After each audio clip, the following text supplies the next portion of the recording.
जोहार। और मास्टर जी राउर के भी जोहार। जोहार जोहार पर्वतिया जी। और बताइए कैसे हैं हाल चाल? एकदम ठीक है मास्टर जी, अपन बताओ राउरे कैसे हैं? अरे भाई हमारा हालचाल बिल्कुल सही है। हाँ। और देखिए ना एकदम बिल्कुल खा पी करके बुलंद हो गया हूँ। मास्टर जी अच्छा एक बात बताओ, हाँ। जैसे हमरे के मिले के रहेला हाँ। तो राउरे एकदम सप्ताह भर तैयारी करीला कि चाहे के एकदम जवाब देवे के है, पर्वतिया जी के नया नया जानकारी देवे के है? बिल्कुल बिल्कुल ऐसी कोई बात नहीं है, लेकिन हाँ। ये है कि मैं बिल्कुल जागा हुआ रहता हूँ। हाँ। हर एक चीजों को जानने की कोशिश करता हूँ। ये तो मेरा स्वभाव बन गया है पर्वतिया जी। अच्छा। और किसान भाइयों आप भी जरूर हमेशा जिज्ञासु रहते हैं, इसीलिए खेती बाड़ी में आप बहुत अच्छी तरक्की करते हैं। और इस समय आपको ज़रूर इस बात की ज़रूरत महसूस हो रही होगी कि आप खेती बाड़ी से जुड़ी तमाम तरह की खबरों को जानें, समाचार जानें और देखें कि खेती बाड़ी की दुनिया का क्या हाल चाल है। चलिए देखते हैं कृषि समाचार।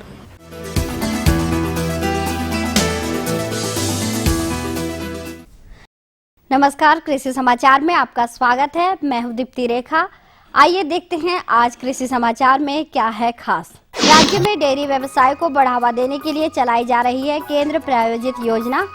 किसान अपने कृषि तकनीकी समस्याओं का तुरंत समाधान पा सकते हैं किसान कॉल सेंटरों द्वारा। निकाय गोड़ाई कार्य को सुविधाजनक बनाता है वेल हो।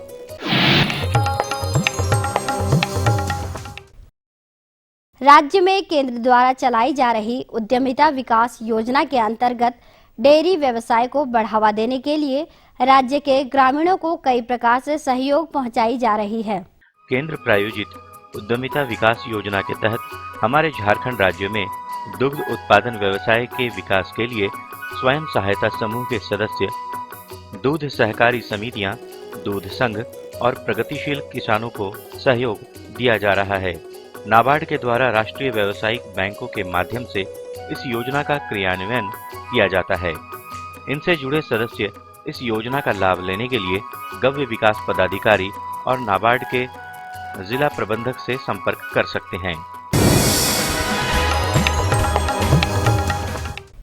किसानों के कृषि संबंधित तकनीकी समस्याओं के तुरंत समाधान के लिए किसान कॉल सेंटरों की स्थापना की गई है।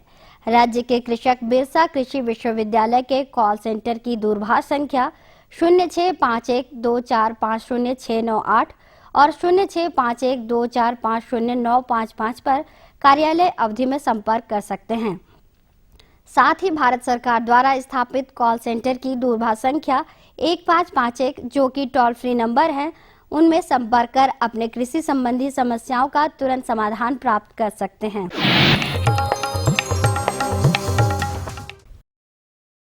सब्जियों के समय से पहले बाजार आने से उसके अच्छे मूल्य किसानों को मिलते हैं। अरली आलू लगाने के लिए किसान साठा और कुफरी सिंदूरी नामक प्रभेद की बुआई कर सकते हैं।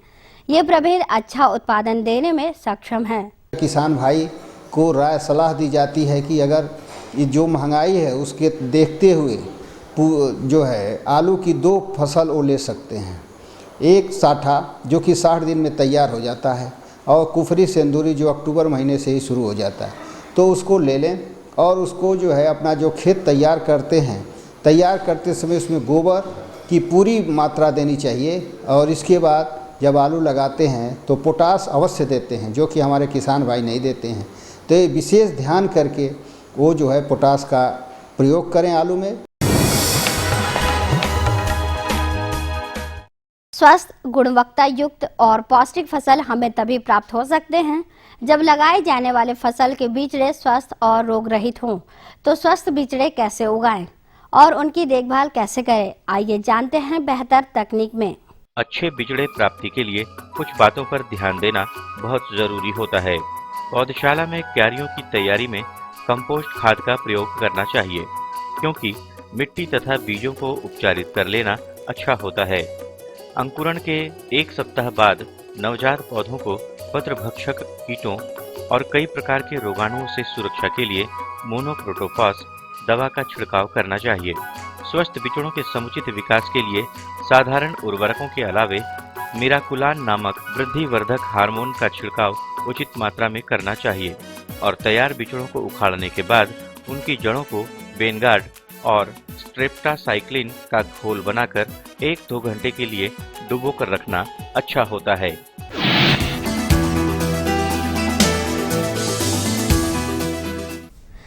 फसलों में निकाई गुड़ाई एक महत्वपूर्ण कृषि कार्य है।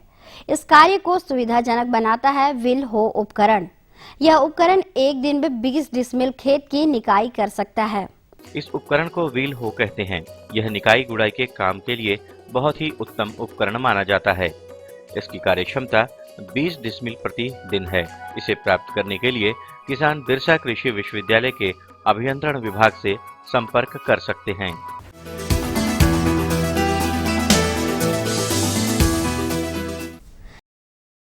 कृषि समाचार में आइए अब मिलते हैं एक कृषि जगत के सफल व्यक्तित्व से और जानते हैं सफलता की मंजिल इन्होंने कैसे पाई। इस शख्स का मानना है कि इन्होंने खेती बाड़ी से ही वो सब कुछ पाया जो एक आम आदमी की जरूरत होती है। इनकी सभी पारिवारिक जरूरतें कृषि से बहुत अच्छी तरह पूरी होती है और ये अपने जीवन को एक सफल जीवन मानते हैं और इसका पूरा श्रेय अपनी मेहनत और नई कृषि प्रणाली को देते हैं। मेरे पास करीब 2 एकड़ का खेती है। उसमें हम श्री विधि का धान का खेती करते हैं और इसके बाद आलू का भी करते हैं, टमाटर का भी करते हैं, बैंगन का भी करते हैं। जैसे कि हम लोग बैंगन करते हैं तो 10 कट्ठा के आसपास में हम लोग का मिनिमम 8000 पौधा लगाते हैं। नया नया तकनीकी से लगाते हैं, बढ़िया सीड से लगाते हैं। जैसे कि नवकिरण हुआ, कन्हैया हुआ, बढ़िया लगाते हैं। हम लोग KVK से ट्रेनिंग लिए हुए हैं तो उससे नया नया तकनीकी के जरिए मतलब जैसे कि जैविक खाद बना के उसमें डालते हैं। इससे ज़्यादा अच्छा होता है। ज़मीन का भी शक्ति ठीक उर्वरा शक्ति बना रहता है और उपज भी अच्छा होता है। और अब मंडी भाव में आइए नजर डालते हैं अनाजों के भाव पर। राज्य की मंडियों में अनाज पूर्व के सप्ताहों के मूल्यों पर टिकी नजर आई। बाजार विशेषज्ञों के अनुसार आने वाले समय में कुछ अनाजों के भाव में आंशिक वृद्धि संभव है। उधर सब्जी बाजार में जहां हरी सब्जियां महंगी बिकी, वहीं प्याज में थोड़ी नरमी थी। आइए एक नजर डालते हैं प्रमुख अनाजों के आज के मूल्यों पर। चावल मोटा न्यूनतम 1800 रुपए से लेकर अधिकतम 2000 रुपए। गेहूँ न्यूनतम 1350 रुपए से लेकर अधिकतम 1500 रुपए। दाल अरहर न्यूनतम 6500 रुपए से लेकर अधिकतम 7200 रुपए। दाल मसूर न्यूनतम 4200 रुपए से लेकर अधिकतम 4550 रुपए। दाल चना न्यूनतम 5600 रुपए से लेकर अधिकतम 6100 रुपए। आलू न्यूनतम 900 रुपए से लेकर अधिकतम 1500 रुपए और प्याज न्यूनतम 3500 रुपए से लेकर अधिकतम 4000 रुपए प्रति क्विंटल रहा। और अब एक नजर राज्य के 6 प्रमुख शहरों के मौसम के मिजाज पर। आज राज्य के कुछ प्रमुख शहरों के तापमान इस प्रकार दर्ज किए गए। रांची अधिकतम 29 डिग्री सेल्सियस, न्यूनतम 23 डिग्री सेल्सियस। देवघर अधिकतम 33 डिग्री सेल्सियस, न्यूनतम 25 डिग्री सेल्सियस। दुमका अधिकतम 34 डिग्री सेल्सियस, न्यूनतम 27 डिग्री सेल्सियस। गोड्डा अधिकतम 37 डिग्री सेल्सियस और न्यूनतम 27 डिग्री सेल्सियस। चाईबासा अधिकतम 35 डिग्री सेल्सियस और न्यूनतम 24 डिग्री सेल्सियस। और हजारीबाग का तापमान अधिकतम 30 डिग्री सेल्सियस और न्यूनतम 22 डिग्री सेल्सियस रहा। कृषि समाचार में आज इतना ही। अगले दिन अगले अंक में फिर मुलाकात होगी कुछ ताजा तरीन खबरों के साथ। तब तक के लिए दीजिए इजाजत। नमस्कार, जोहार।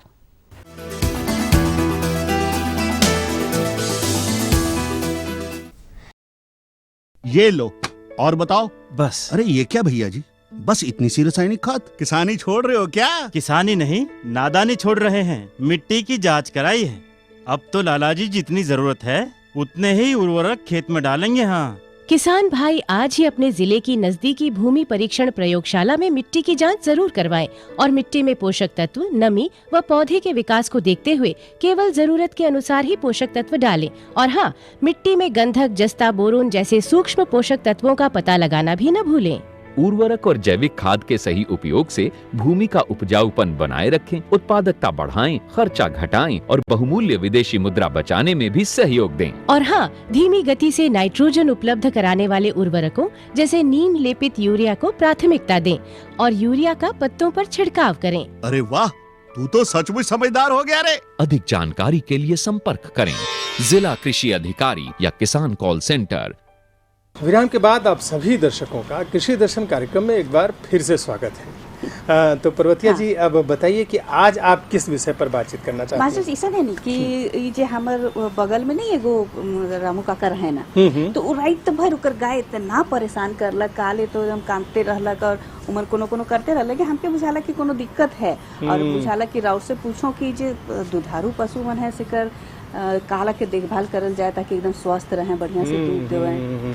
देखिए जो पर्वतिया जी आपका सवाल है ये बहुत ही अच्छा है, और खास करके जो हमारे किसान भाई पशुपालन करते हैं, दूध उत्पादन करते हैं और उसको व्यवसाय के तौर पर लेते हैं, उनके लिए बहुत ज़रूरी है कि दुधारू पशुओं में लगने वाले रोग और खास करके उनसे बचने के लिए जो टीकाकरण किया जाता है, इन सब के बारे में जानकारी हासिल करें।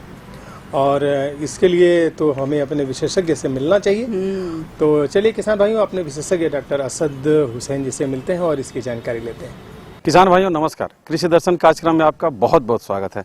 किसान भाइयों, कृषि दर्शन की टीम आज कृषि विज्ञान केंद्र जगन्नाथपुर पश्चिम सिंहभूम में है और आज हमारे साथ बातचीत करने के लिए हैं यहीं के एक वैज्ञानिक डॉक्टर असद हुसैन। ये हमें जानकारी देंगे कि वर्तमान समय में दुधारू पशुओं का देखभाल कैसे करें और साथ ही उसमें क्या क्या टीकाकरण होना चाहिए इसके बारे में। लेकिन आइए चलिए सबसे पहले इनका स्वागत करते हैं। डॉक्टर साहब, आपका हमारे कार्यक्रम में बहुत बहुत स्वागत है। धन्यवाद, और सभी किसान भाइयों को भी हमारा नमस्कार और जोहार। डॉक्टर साहब, जैसा कि हमने विषय चुना है कि दुधारू पशुओं की देखभाल कैसे करें, तो अभी बदलते समय में या वर्तमान समय में दुधारू पशुओं का देखभाल के बारे में सबसे पहले किन बारीक बातों पर ध्यान दें हमारे किसान भाई? क्योंकि जहाँ तक दुधारू पशुओं की बात है, अगर हमारे किसान भाई उसके प्रबंधन में अगर प्रारंभिक जो पहली चीज़ है उसके प्रबंधन और देखभाल में जो प्रबंधन आता है उस पर ध्यान दें। प्रबंधन में उसके रख रखाव, खान पान और जो भी उन्हें दाना मिश्रण दे रहे हो, विटामिन मिनरल दे रहे हो, अगर टीकाकरण नहीं करवाएं तो उसका टीकाकरण है, इन सभी चीज़ें उसके प्रबंधन और देखभाल में आती हैं। तो अगर एक एक विषय पर अगर हम चर्चा करें तो सबसे पहले किसान भाइयों को हम बोलेंगे कि उसे जो कुछ भी जहाँ पे भी आप रख रहे हैं अपने दुधारू पशु को, उसके जैसे बदलते परिवेश में, क्योंकि हमारे भारतवर्ष में जिस प्रकार की जलवायु है और मौसम हर एक 2-3 महीने के बाद बदलता रहता है, तो जैसे ही मौसम बदलता है पशुओं पर भी इसका प्रतिकूल प्रभाव पड़ता है। तो पशु पर इसका प्रतिकूल प्रभाव ना पड़े, इसके लिए हमें ये चाहिए कि पशुओं का जो हम दाना पानी और जो उसका रहन खान पान है वो नियंत्रित रखें। दुधारू पशु में दूध उत्पादन के हिसाब से ही हम उसे जो दाना मिश्रण होता है वो दें।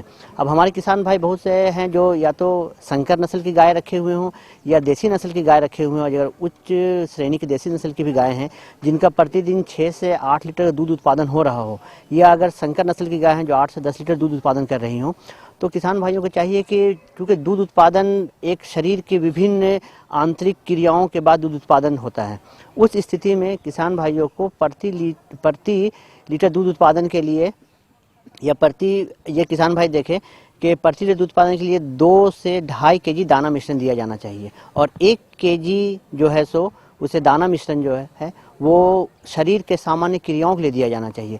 इस प्रकार अगर कोई संकर नस्ल की गाय हो जो 10 लीटर दूध उत्पादन कर रही हो, तो प्रति 10 लीटर दूध उत्पादन के लिए 4 केजी दाना मिश्रण और 1 केजी शरीर के रख रखाव के लिए अर्थात 5 केजी दाना मिश्रण दिया जाना चाहिए, जो सुबह शाम मिला के 2.5 केजी दें। उस दाना मिश्रण में मुख्य जो अवयव होते हैं, पहला अवयव है कि चोकर दें, गेहूँ या चावल का चोकर, वो 1/3 भाग उसमें दर्रा दे जिसमें मकई का जौ या बाजरा का दर्रा दे, और तीसरा जो है 1/3 भाग उसमें दिया जाना चाहिए खल्ली, जो इसमें चिनिया बादाम की खल्ली, सरसों की खल्ली या तीसी की खल्ली, जो भी खल्ली बाजार में उपलब्ध हो समय के हिसाब से वो आप दे।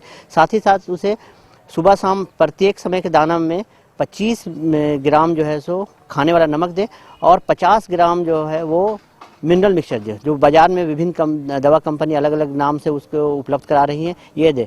इसके अतिरिक्त किसान भाई ये भी ध्यान रखें कि दुधारू पशुओं को, चाहे वो गाय हो या भैंस हो, उसे पानी भी पर्याप्त मात्रा में दिया जाना चाहिए। अब पानी की जहाँ तक मात्रा है, अगर कुछ किसान भाइयों को इस बारे में जानकारी होगी और जिनको जानकारी नहीं है तो मैं ये बतला दूं कि प्रति लीटर दूध उत्पादन पे समझिए कि 8 से 10 लीटर उनको पानी दिया जाना चाहिए, या अगर कम से कम 4 से 5 लीटर या 6 लीटर तक प्रति लीटर दूध उत्पादन पे दे, और 10 से 12 लीटर जो है सो उसके सामान्य शरीर की क्रियाओं के लिए। इस प्रकार का किसी गाय का दूध उत्पादन अगर सुबह शाम मिलाकर के 6 kg हो रहा हो, तो उसे न्यूनतम जो दूध उत्पादन के लिए पानी की मात्रा अगर 5 लीटर पानी प्रति किलो भी रखे तो 25 लीटर हो गया दूध उत्पादन के लिए, और फिर 10 से 12 लीटर हो गया आपको शरीर की सामान्य प्रक्रियाओं के लिए। इस प्रकार 35 से 40 लीटर पानी उसे सुबह शाम अवश्य पिलाएं। साथ ही साथ जहाँ तक दूध उत्पादन की प्रक्रिया है, जैसे मैं बताया कि शरीर की आंतरिक प्रक्रिया है, पाचन, इसमें मुख्यतः पाचन और उसका जो श्वसन तंत्र, उसकी जो शरीर की जो और भी क्रियाएं हैं उससे ये प्रभावित होती है। तो जैसे ही वातावरण का बदलाव हो, अगर बहुत अधिक गर्मी पड़ रही हो जिस परिवेश में, जैसे कि अभी वर्षा ऋतु के बाद जब वर्षा खत्म होती है तो वातावरण का तापमान बढ़ जाता है, तो उस स्थिति में अगर बहुत अधिक तापमान हो तो हमारे किसान भाइयों को चाहिए कि सुबह शाम दूध दूहने से, सुबह में तो दूध दूहने के बाद एक बार शरीर को, पशु को नहला दे, और शाम में दूध दूहने से पहले, अगर दूध दूहने का काम शाम में 4 बजे से 5 बजे के बीच हो रहा हो तो कम से कम उसे 1 घंटा पहले 3 साढ़े 3 बजे तक, जब वातावरण का तापमान थोड़ा गर्मी कम हो जाए, उस समय नहलाएं। और नहलाने के बाद पशु को धूप में नहीं छोड़ें। साथ ही साथ उसका जो रख रखाव है और खान पान है, उसे संतुलित आहार के साथ साथ उस पशु घर की सफाई की भी आवश्यकता है। वहाँ पे किसान भाई ये ध्यान रखें कि गोबर को एकत्रित नहीं रहने दें, उसे जैसे ही गोबर करे पशु उसे साफ कर ले। वहाँ पे जो पशु का घर है वो थोड़ा ढलान हो, ताकि अगर पशु मूत्र त्याग भी करे तो वो ढलान से एक नाली में आ जाए, नाली से वो फिर दूर जाके कहीं पे एकत्रित हो जाए, ताकि उस पशु मूत्र का उपयोग हम विभिन्न प्रकार के रासायनिक खादों में उसको उपयोग कर सके, गोबर का उपयोग रासायनिक खादों में कर सके। तो इन सब चीज़ों को ध्यान देना चाहिए। साथ ही साथ जहाँ तक एक और बात है कि अधिक उच्चतम दूध उत्पादन के लिए और उसके अच्छे प्राप्ति के लिए किसान भाइयों को ये भी ध्यान देना चाहिए कि पशु को किसी प्रकार की कोई रोग या बीमारी तो नहीं हो रही हो। अब जहाँ तक हमारे किसान भाई देखेंगे कि पशु को रोग या बीमारी होती है, तो पशु में, खासकर दुधारू पशुओं में, उसके बच्चेदानी और थन, ये 2 भाग जो रहता है, ये बहुत ही सेंसिटिव, या जिसको बोला जाए कि बहुत इसमें संक्रमण बहुत जल्दी हो जाता है।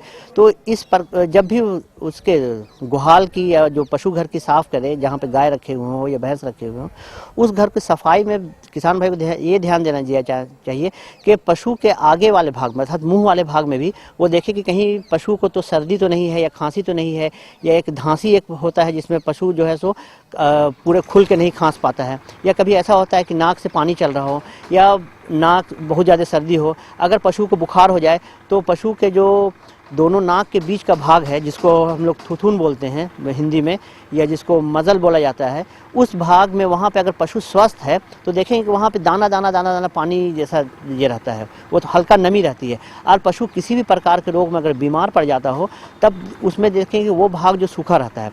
तो ये ध्यान दिया जाना चाहिए कि पशु को किसी प्रकार की बीमारी तो नहीं है।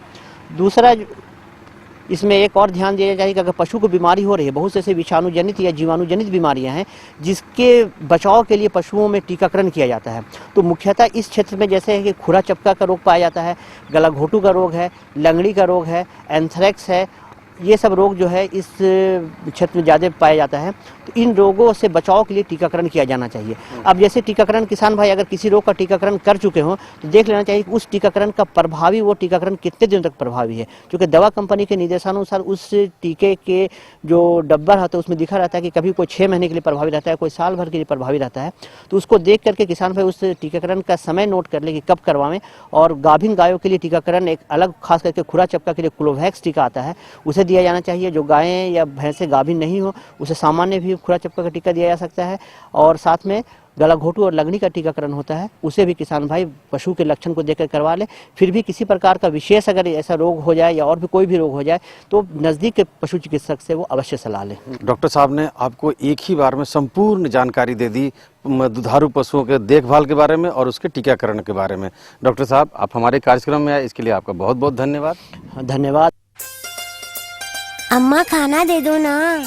सबर कर गोलू, अभी दाल नहीं गली है। तू फिक्र ना कर गोलू की अम्मा, अब की बार अपनी दाल खूब गलेगी। क्या मतलब जी?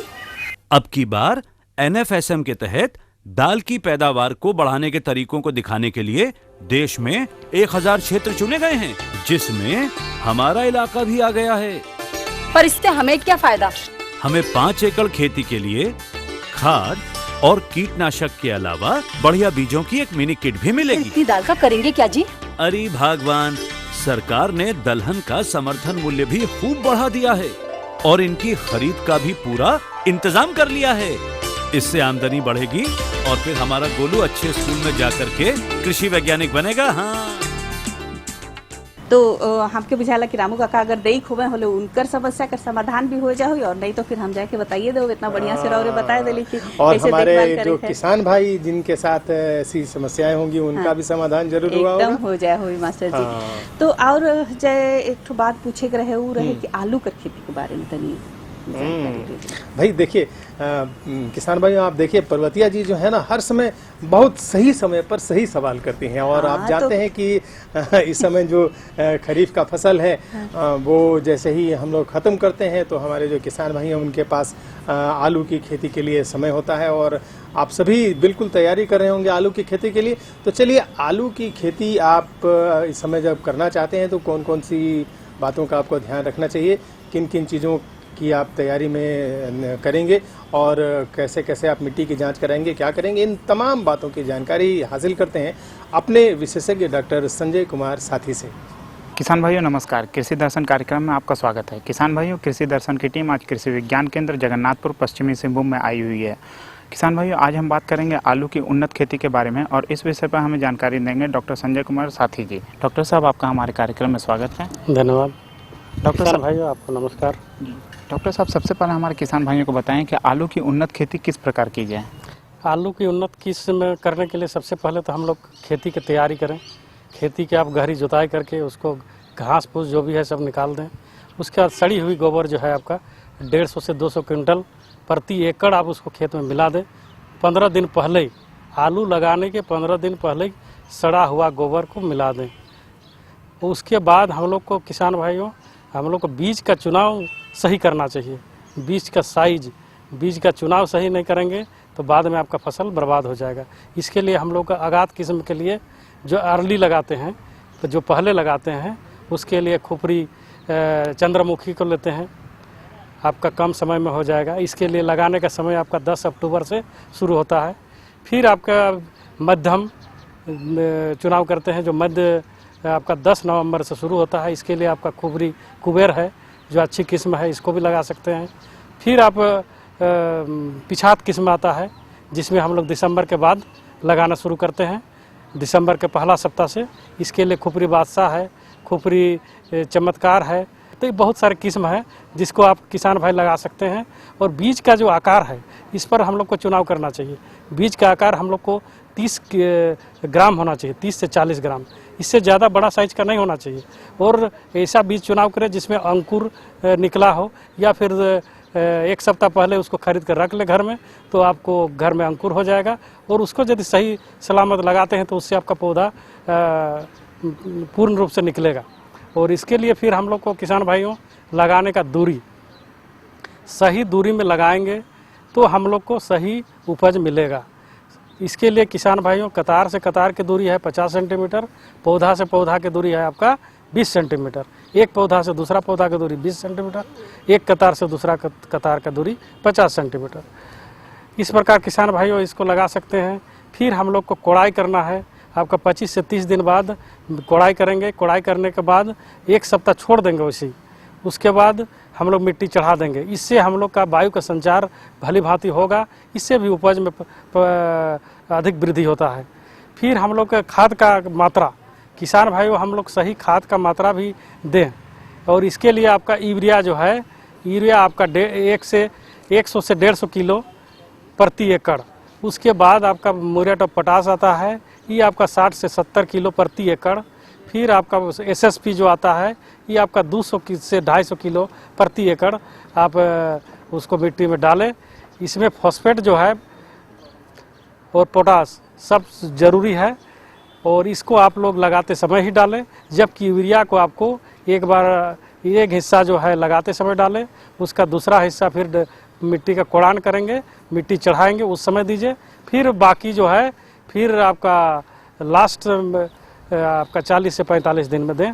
तो इस प्रकार हम लोग करें खेती तो हम लोग को अधिक से अधिक उपज मिलेगा। किसान भाइयों इसके बाद भी हम लोग को कीट और रोग का भी प्रकोप बहुत ज़्यादा होता है, इस पर भी ध्यान देना है। इसके लिए देखिए किसान भाइयों, यदि आपके खेत में मिट्टी में यदि आपका दीमक का प्रकोप होता है, चींटी का प्रकोप होता है, तो लगाते समय मिट्टी का जब जोताई करते हैं उसी समय आप लिंडेन धूल डस्ट के रूप में रहता है, ये 10 किलो प्रति एकड़ उसको मिला दें मिट्टी में और पाटा लगा दें। इससे आपका जो चींटी है, आपका दीमक है, इसका प्रकोप आपका ख़त्म हो जाएगा। फिर आता है आपको कीड़ा का प्रकोप आता है, जैसे आपका कटवर्म बोलते हैं इसको। आपका रात में निकलता है ये कटवर्म, आपका तना को काट के तो फिर जो घुस जाता है। तो इसके लिए किसान भाइयों आप लोग फोरेट या फुराडन का है, आप लोग 3-4 ग्राम प्रति पौधा आप छिड़का दें जड़ के सामने, तो इससे भी बहुत सारे जो कटवर्म है इसका प्रकोप खत्म हो जाएगा। फिर आता है रोग। इसमें रोग का भी प्रकोप बहुत ज़्यादा होता है, जैसे आपका धब्बा धब्बा हो जाता है। एक अर्ली होता है, एक लेट ब्लाइट, एक माने आगात किस्म होता है, आगात लेट ब्लाइट झुलसा रोग, और एक अर्ली। तो इसके लिए किसान भाइयों आप मैनकोजेब करके दवा आता है, मैनकोजेब, ये आपका 2 ग्राम प्रति लीटर पानी में मिलाकर इसको जब पौधा 20 से 25 दिन का हो जाए तब एक बार छिड़काव कर दे। रोग आए चाहे नहीं, एक बार छिड़काव कर दे। उसके बाद यदि रोग का प्रकोप हो जाता है 1-2 पत्ता में, तो आप तुरंत फिर इसका छिड़काव कर दीजिए इसी दवा का, तो आपका पूर्ण रूप से नियंत्रण हो जाएगा। डॉक्टर साहब, हमारे किसान भाइयों को बताइए कि आलू की खेती में सिंचाई प्रबंधन और खरपतवार से वो किस प्रकार करें। देखिए, आलू जैसा फसल है, इसमें यदि मिट्टी का कोड़ान करते हैं, उसके बाद आप मिट्टी चढ़ा देते हैं, तो घास स्वाभाविक रूप से आलू में कम होता है। तो मिट्टी का कोड़ाई यदि करते हैं तो घास स्वाभाविक रूप से कम हो जाता है, और किसान भाइयों को इसमें खरपतवार नियंत्रण के लिए ज़्यादा परेशानी नहीं होता है। जहाँ तक सिंचाई का बात हुआ, तो आलू में आपका 4 से 5 सिंचाई में निकल जाता है, क्योंकि आपका उस समय मौसम आपका ठंडा मौसम रहता है, और इसमें आपका 5 सिंचाई आप लगाने के तुरंत बाद दे दें। फिर उस जैसा मिट्टी सूखता है उसी अनुसार सिंचाई करना चाहिए। ये नहीं कि मिट्टी भींगा हुआ है सिंचाई करें, ऐसा नहीं करना चाहिए। ओवर सिंचाई कीजिएगा, रोग से ग्रसित हो जाएगा पौधा और आपका उपज कम ही आएगा। इसलिए जब आपका मिट्टी सूख जाए तभी आप सिंचाई करें, और उसमें भी मेड़ के आधा हिस्सा, जो मेड़ है उसके आधा भाग में तक ही पानी देना चाहिए। ये नहीं कि पूरा आपका मशीन से सिंचाई कर रहे हैं तो पूरा डबा दें, ऐसा नहीं। आपका आधा हिस्सा ही भींगा होना चाहिए, और जब मिट्टी सूख जाए तभी सिंचाई करें, नहीं तो रोग से आपको पौधा नष्ट हो जाएगा। डॉक्टर साहब, आलू के पौधे कभी कभी पीले हो जाते हैं, और साथ ही साथ कुहासे से बचाव के लिए हमारे किसान भाई क्या करें। आलू जैसे पत्ता जो पीला हो जाता है, पीला आपका नाइट्रोजन का कमी से होता है, तो हल्का हल्का यूरिया का छिड़काव कर दें, या 5 ग्राम प्रति लीटर पानी में मिलाकर उसको छिड़काव कर दें, तो आपका जो पीलापन है वो दूर हो जाएगा। और जहाँ तक है कुहासा के लिए, तो आपको किसान भाइयों आपको टेम्परेचर जैसे डाउन होने का उम्मीद है टेम्परेचर, तो आप तुरंत सिंचाई कर दें। सिंचाई करने से कुहासा को लड़ने का क्षमता बढ़ जाता है, या अगल बगल में आप पुआल या कुछ भी जलाएं तो इससे टेम्परेचर बढ़ जाता है, जिससे आपका कुहासा से बचाव होता है। तो डॉक्टर साहब, आपने हमारे किसान भाइयों को आलू की खेत की तैयारी, बीज के बारे में और रोगों से लड़ने के लिए जो आलू के फसल में तैयारी की जाए, इस बारे में इतनी अच्छी जानकारी दी। डॉक्टर साहब, इसके लिए धन्यवाद। धन्यवाद।